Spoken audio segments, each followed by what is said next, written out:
마태복음 27장 45절에서 46절입니다.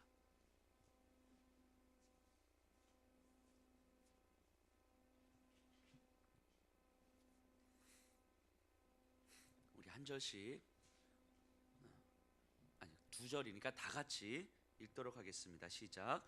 제 6시로부터 온 땅에 어둠이 임하여 제 9시까지 계속되더니 제 9시쯤에 예수께서 크게 소리질러 이르시되 엘리 엘리 라마 사박다니 하시니 이는 곧 나의 하나님 나의 하나님 어찌하여 나를 버리셨나이까 하는 뜻이라. 아멘. 어제 우리 청년 중에 이렇게 우주 형제라고 있어요. 김우주 형제라고, 그 베라체 아파트 맞은편에서 김밥 나라인가요? 김밥 천국인가요? 그 김밥 마을 김밥 마을을 운영하는 어, 그 청년인데 만났어요. 만나서 얘기를 하다가 그 전날 꿈을 꾸었대요. 근데 꿈에 우리 전상권 집사님이 이렇게 나오셨다는 거예요. 오늘 꼭 가서 우주 형제한테 확인해 보세요. 어제 그래서 전상권 집사님이 나오셨대요. 근데 어떻게 나오셨냐면 전상권 집사님이 인상을 확 쓰면서 너 우주 형제가 자기 사적인 자리에서 대통령에 대해서 안 좋은 이야기를 한 거예요. 꿈에서. 근데 우리 전상권 집사님이 갑자기 딱 오더니 너 대통령 욕했지? 일로 와 하면서 물고문을 하더래요. 물고문. 그래서 물고문을 하면서 막 너 죽을 것 같더래요. 그러면서 딱 끝나고 나서 내일은 전기 고문이야 하면서 제 꿈이 깬 거예요. 아마 오늘 전기 고문, 꿈에서 전기 고문을 받았는지 안 받았는지 모르겠어요. 전사님 왜 그러셨어요? 근데 어제 이런저런 얘기하다 그 이야기를 하면서 그렇게 이야기를 했어요. 아, 얼마나 보고 싶었으면 꿈에도 우리 집사님을 얼마나 보고 싶고 얼마나 이렇게 했으면 그런 모습으로라도 꿈에서라도 한번 더 보고 싶었을까, 뭐 이런 얘기를 어제 잠깐 나눴습니다. 자, 오늘 예수님의 말씀을 묵상하면서 우리 주님과 동행하는 것에 대해서 우리가 묵상을 좀 하려고 합니다. 때로는 그 모습이 처절하고 때로는 그 모습이 절규하는 것 같고, 그럼에도 불구하고 우리 주님과 충분히 동행할 수 있다는 것, 아니 그 자체가, 그것이 바로 동행이라는 것을 우리가 좀 함께 묵상했으면 좋겠습니다. 예수님께서요, 성경에 보면 이스라엘 시간으로 제3시에 십자가에서 달리시고 제9시에 죽으셨습니다. 이스라엘 시간에다가 6시간을 더하면 우리나라 시간이 돼요. 그러면 제3시에 십자가에 달리셨다는 말은 우리나라로 치면 아침 9시에 십자가에 달리셨다는 이야기입니다. 그리고 제9시에 죽으셨다는 말씀은 오늘 우리 시간으로는 오후 3시에 이제 죽으셨다는 말씀이죠. 그러면 오전 9시에 달리셔서 오후 3시에 숨을 거두신 거예요. 오늘 이제 네 번째 말씀인데요. 오전 9시에서 12시까지 3시간 동안 예수님은 십자가 위에서 어제까지 살펴본 세 마디 말씀을 하신 거예요. 3시간 정도. 그러니까 한 말씀 하시고 또 한참 침묵으로 지내시다가 또 한 말씀 하시고 또 한참 침묵하시다가 또 한 말씀 하신 거죠. 어제 말씀하셨던 것처럼 여자여 보소서 아들이니다 보라 내 어머니라, 이 말씀하신 거예요. 그리고 3시간이 흘렀습니다. 그리고 오늘 본문에 보니까요, 45절에 보니까 제6시로부터 온 땅에 어둠이 임하여 제9시까지 계속되더니, 그러니까 12시부터 세 마디를 하시고 나서 오후, 그러니까 정오 낮 12시부터 온 땅에 어둠이 임하기 시작하고요, 오후 3시까지 계속되었다고 합니다. 그리고 46절에 제9시쯤에 예수께서 크게 소리질러 이르시되 엘리 엘리 라마 사박다니 하시니 이는 곧 나의 하나님 나의 하나님 어찌하여 나를 버리셨나이까 하는 뜻이라. 12시부터 어둠이 임했습니다. 그리고 3시간의 또 침묵이 흘렀습니다. 그리고 오후 3시가 거의 다 되어갈 즈음에 예수님께서는 네 번째 말씀을 하시기 위해서 입을 떼십니다. 엘리 엘리 라마 사박다니. 나의 하나님, 나의 하나님, 도대체 왜 나를 버리신 것입니까? 이렇게 이야기를 합니다. 12시면요 가장 밝을 때예요. 가장 밝을 때 12시부터 3시까지는 아무리 일기가 구름이 끼고 이게 우중충한 날씨라고 할지라도 그래도 불구하고 하루 중에서 가장 밝을 때입니다. 그런데 이상 기후가 나타나요. 갑자기 온 땅에 어둠이 덮였습니다. 앞에 세 말씀은요 예수님께서 예수님의 사역을 하시기 위해서 선포하셨던 말씀이에요. 죄인들을 향한 말씀이고요, 구원을 갈망하는 자에 대한 말씀이고요, 십자가 앞에서 가슴을 찢으며 눈물을 흘리는 자들을 향한 말씀이었어요. 앞에 세 말씀은 예수님의 사역을 보여주시는 말씀이었습니다. 하지만 네 번째부터는 예수님의 사역이 끝나고요, 예수님 자신과 또 하나님과의 관계에 대해서 예수님께서 외치시는 말씀입니다. 그렇기 때문에 이제 세 말씀을 다 마치고 나서 네 번째 말씀부터는 완전한 하나님의 진노만 지금 남아있는 상태인 거예요. 진노가 이제 완성되어져야 하는 상황인 거죠. 그 상황에서 예수님은 네 번째 말씀을 하시는데요, 그리고 예수님의 사역이 다 마무리되는 거예요. 세 번째 말씀까지. 그러다 갑자기 어둠이 왔습니다. 이 어둠은요 이 세상의 진짜 모습을 보여주고 있는 거예요. 대낮처럼 보이지만 지금 이 상황이 12시부터 3시까지가 대낮처럼 보이고 가장 밝을 때처럼 보이지만 실상은 가장 어두운 때라는 것을 하나님께서 보여주고 계시는 것입니다. 예수님을 죽음으로 몰고 가는 이 세상은 사실 가장 어두운 곳이라고 말씀하시는 거예요. 어둠이 하나님의 아들 예수님을 완전히 뒤덮고 있는 것입니다.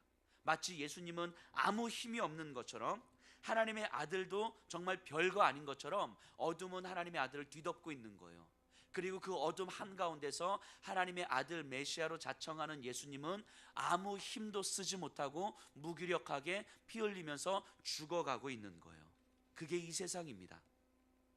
이 세상은요 우리가 믿는 그 믿음이 아무것도 아닌 것처럼 어둠으로 우리를 덮고 있는 거예요. 그래서 우리가 아무리 믿음 해도 어느 순간 돈 앞에서 무너지는 거고요. 어제도 말씀드렸던 것처럼 아주 긴밀한 그 사적인 공간, 가족 앞에서는 무너지는 거예요. 자녀 앞에서는 무너지는 거예요. 이 세상은 우리를 그렇게 뒤덮고 있는 거예요. 그래서 우리로 하여금 거기에 동의할 수밖에 없도록 만드는 거예요. 우리가 아무리 예배를 드리고, 우리가 아무리 예수님의 이름을 부르고, 우리가 아무리 하나님을 믿는다, 하나님의 자녀다, 믿음해도 우리의 삶의 어느 순간, 어느 공간, 어느 장면에 딱 갔을 때는 세상이 덮고 있는 어둠 가운데서 우리도 동의하고 어쩔 수 없이 하면서 가는 거예요. 마치 우리의 믿음이 그렇게 무기력한 것처럼 세상은 덮고 있는 거죠. 이게 이 세상의 실상인 거예요. 이 세상의 실상. 그리고 예수님도 그 어두움 가운데 결국 굴복하는 듯 하십니다. 그래서 이렇게 외치세요. 엘리 엘리 라마 사박다니. 예수님의 7마디 말씀 중에서 유일하게 히브리어로 고백하는 이야기입니다.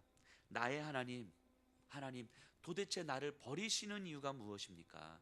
나를 버리시는 이유가 무엇입니까?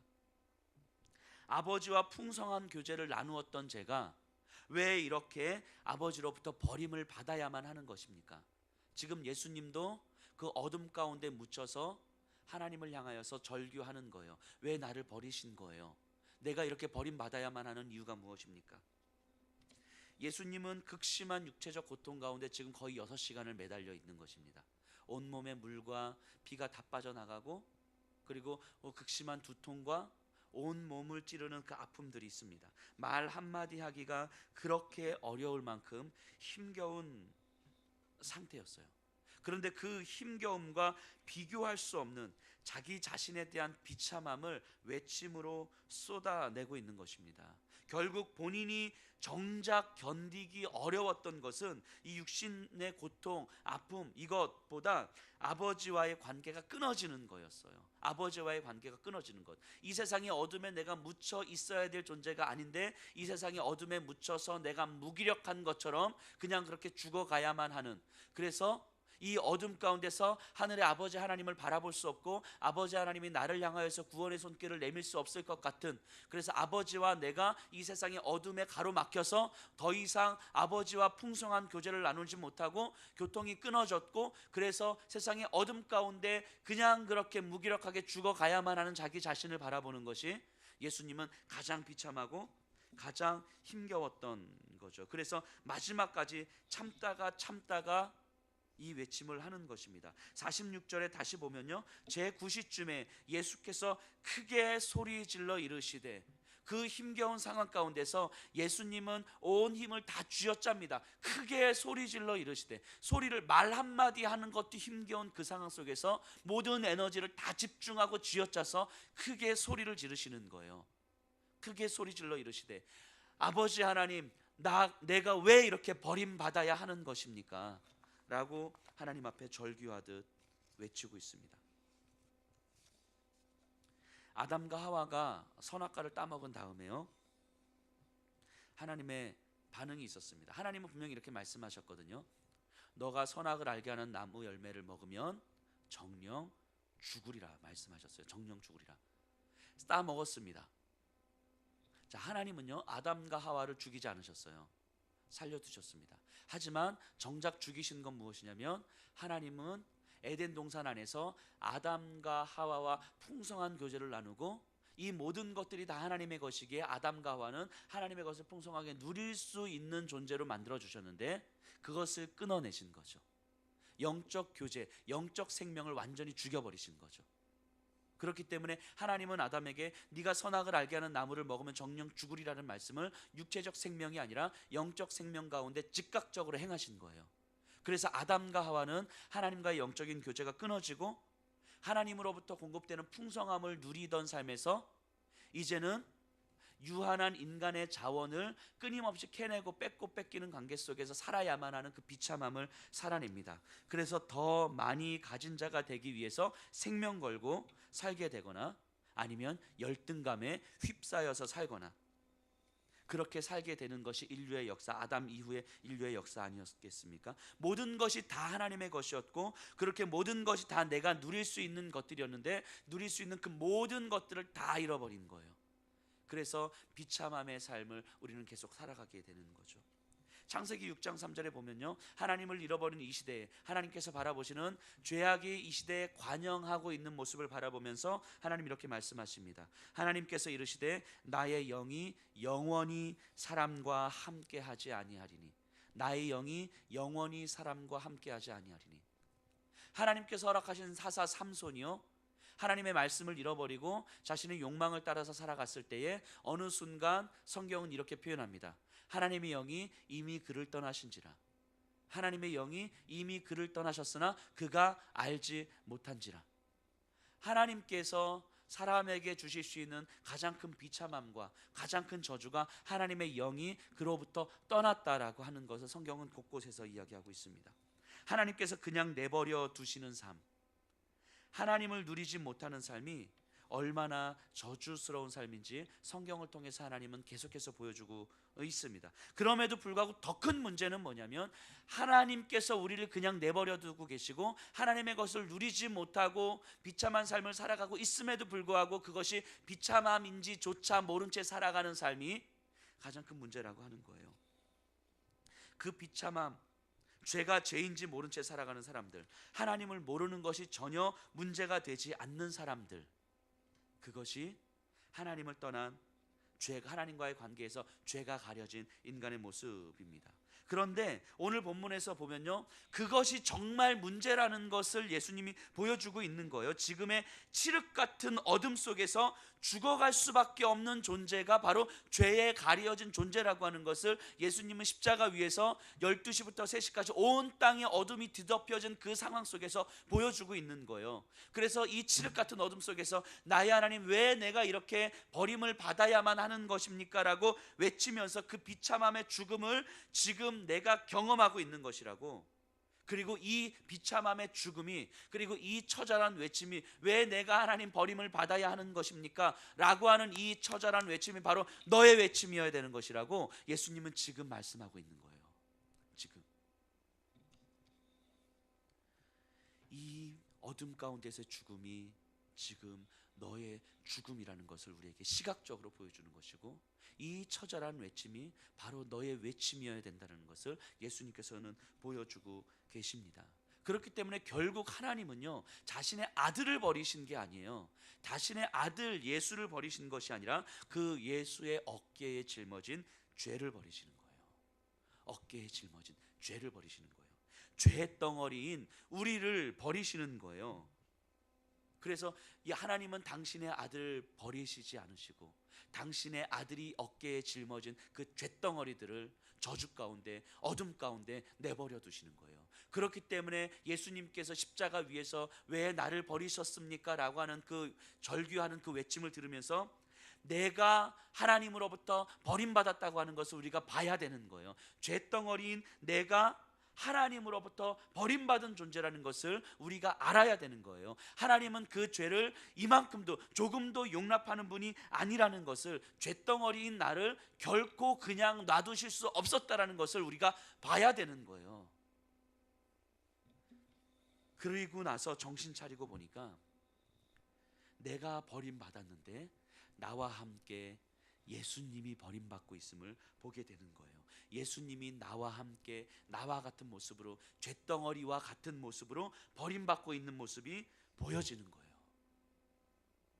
내가 버림받는 건데 하나님은 잿덩어리를 어둠 가운데 버리신 건데, 그래서 내가 하나님으로부터 처절하게 절규하면서 버림받은 존재가 된 건데, 하나님의 저주 아래 놓여진 건데, 어느 순간 정신 차리고 보니까 저주 아래 놓여진 나와 같은 모습으로 예수님이 그렇게 저주받고 계시는 거예요. 이것을 본 사도 바울이 이렇게 고백하는 거죠. 내가 그리스도와 함께 십자가에 못 박혔나니. 그리스도 예수의 사람들은 육체와 함께 그 정욕과 탐심을 십자가에 못 박았느니라. 이 고백을 하게 되는 거예요. 이 고백을 나와 같은 모습으로 버림받고 저주받으신 그 예수님이 보이기 때문에 그 예수님 붙들고, 그 예수님이 달리신 십자가 붙들고, 예수 그리스도의 사람들은 예수님이 십자가에 못 박히신 것처럼 나도 십자가에 못 박혀서 예수님으로부터 버림받았습니다라고 고백을 하는 거예요. 그래야 우리 아버지 하나님께서 당신의 아들 예수를 다시 일으키실 때에 나도 함께 일으킴을 받는다라고 믿는 거예요. 내가 그리스도와 함께 십자가에 못 박혔나니. 그 십자가를 붙들고 내가 그 십자가에 버림받을 때, 예수님이 나와 같은 모습으로 십자가에 버림받을 때, 그때 나도 버림받은 건데, 그때 나도 하나님께서 완전히 용납하지 않은 어둠 가운데 매몰되고 저주 가운데 내버려둔 존재일 수밖에 없었는데, 그때 나와 같은 모습으로 저주받으신 예수님이 보이게 그 예수님 붙들고, 그 십자가 붙들고, 그 십자가 아래서 눈물 흘리며 가슴 찢을 때 우리 주님이, 우리 주 예수님을 다시 일으키실 때, 그때 나도 일으킴을 받는 것입니다 라고 믿는 거예요. 그 고백이 사도 바울의 고백인 거예요. 내가 그리스도와 함께 십자가에 못 박혔나니 그런즉 이제는 내가 산 것이 아니요, 그런즉 이제는 내가 산 것이 아니요. 왜요? 나는 이미 하나님께서 어둠 가운데 버린 존재이기 때문인 거예요. 하나님께서 어둠 가운데 나를 저주 아래 내버려 두셨기 때문인 거예요. 그래서 나는 이미 십자가에서 내 육체와 함께 정욕과 탐심을 십자가에 못 박았느니라. 사도 바울이 이렇게 고백하게 되는 거예요. 그렇기 때문에 주님, 나와 함께 죽으신 그 십자가 붙들면 주님 살아나실 때 나도 같이 살아나는 것입니다. 십자가의 주님이 나와 함께 버림받으셨다는 사실, 그 주님이 나와 함께 버림받으셨다는 사실, 그 사실이 얼마나 복된 소식인지 모릅니다. 근데 우리는 내가 버림받은 존재였다는 것을 잊어버리고 살아가는 거예요. 내가 버림받은 존재였다는 것을, 내가 저주 아래 놓여진 존재였다는 것을, 내가 하나님께서 결코 용납할 수 없는 존재였다는 것을 잊어버린 채 살아가는 거예요. 마치 우리가 원래부터 하나님의 자녀였던 것처럼, 마치 원래부터 하나님께서 나를 받으셨던 것처럼, 마치 원래부터 내가 기도만 하면 하나님께서 다 들어주시는 분이셨던 것처럼 우리는 그렇게 생각하는 거예요. 그래서 하나님 앞에 그렇게 어리광 부리면서 그렇게 살아가는 거 아닙니까? 우리 원래 그런 존재 아니었어요. 우리 원래 그런 존재 아니었어요. 우리 그냥 버림받는 존재였다고요. 우리는 저주받은 존재였다고요. 우리는 하나님께서 결코 용납할 수 없는 존재였다고요. 우리는 그런데 그런 저주받은 우리와 같은 모습으로 우리 주님이 같이 저주받으셨기 때문에 우리가 십자가 붙들게 되는 거예요. 우리가 그 십자가 붙들기 때문에 우리 하나님께서 주님 일으키실 때 나도 일어난 거예요. 그게 우리에게 얼마나 복된 소식인지 모릅니다. 그러니까 우리가 그 십자가 붙들지 않으면 우리 일어날 수가 없는 거예요. 우리가 그 십자가 붙들지 않으면, 어제 말씀드렸던 것처럼 우리 가족 관계 안에서도 내가 십자가 붙들지 않으면, 돈 앞에서도 내가 십자가 붙들지 않으면, 내 직장 가운데서도 내가 십자가 붙들지 않으면, 내 자존심과 감정 가운데서도 내가 십자가 붙들지 않으면 나는 그냥 저주받은 존재로 살아가는 거예요. 어둠 가운데 하나님께서 용납할 수 없는 존재로 살아가는 거예요. 그리고 그렇게 버림받는 거라고요. 하지만 우리에게 십자가를 붙들 수 있는 은혜가 허락된 거예요. 우리가 십자가 붙들지 않으면 우리는 하나님께 용납받을 수 있는 존재가 아닌 거예요. 그렇기 때문에 우리 십자가 붙들어야 되는 거예요. 십자가 붙들어야 되는 거예요. 그래서 십자가 붙들지 않으면 결국 우리는 내 욕심과 동행하는 것일 수밖에 없어요. 내 욕망과 동행하는 것일 수밖에 없어요. 육체와 함께 그 정욕과 탐심을 십자가에 못 박은 자여야 되는 건데, 그것이 아니라 내 육체와 함께 정욕과 탐심을 끌어안고 살아가는 존재가 될 수밖에 없는 거예요. 하나님께 저주받은 존재가 되는 거예요. 하지만 우리 주님으로 하여금 우리와 같은 모습으로 십자가에 버림받게 하신 아버지 하나님께서 우리에게 십자가 붙들 수 있는 은혜를 주신 거죠. 우리 말씀을 좀 정리하도록 하겠습니다. 예수님께서 십자가 위에서 외치신 그 네 번째 외침입니다. 엘리 엘리 라마 사박다니. 하나님 왜 내가 도대체 버림받아야만 하는 것입니까? 이 외침은 우리 주님의 외침이어야 돼서는 안 됩니다.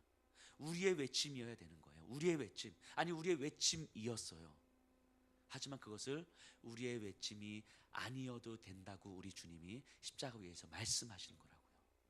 그런 우리가 십자가 붙들지 않으면 우리는 살아갈 수가 없습니다. 그런 우리가 십자가를 붙들지 않으면 우리는 주님과 동행할 수가 없어요. 그런 우리가 십자가 붙들지 않으면 우리는 믿음으로 살아갈 수가 없습니다. 세상의 어둠 가운데 묻혀서 살아갈 수밖에 없는 존재입니다. 오늘 하루, 아니 우리의 남은 평생 정말 우리 절규하듯 붙잡읍시다. 절규하듯 붙잡아야 되는 것입니다. 절규하듯 내 생명 걸고 절규하듯 붙잡아야 되는 거예요. 십자가 붙들어야 되는 것입니다. 십자가, 내 아주 작은 삶의 영역 가운데서도 십자가 붙드셔야 되는 거예요.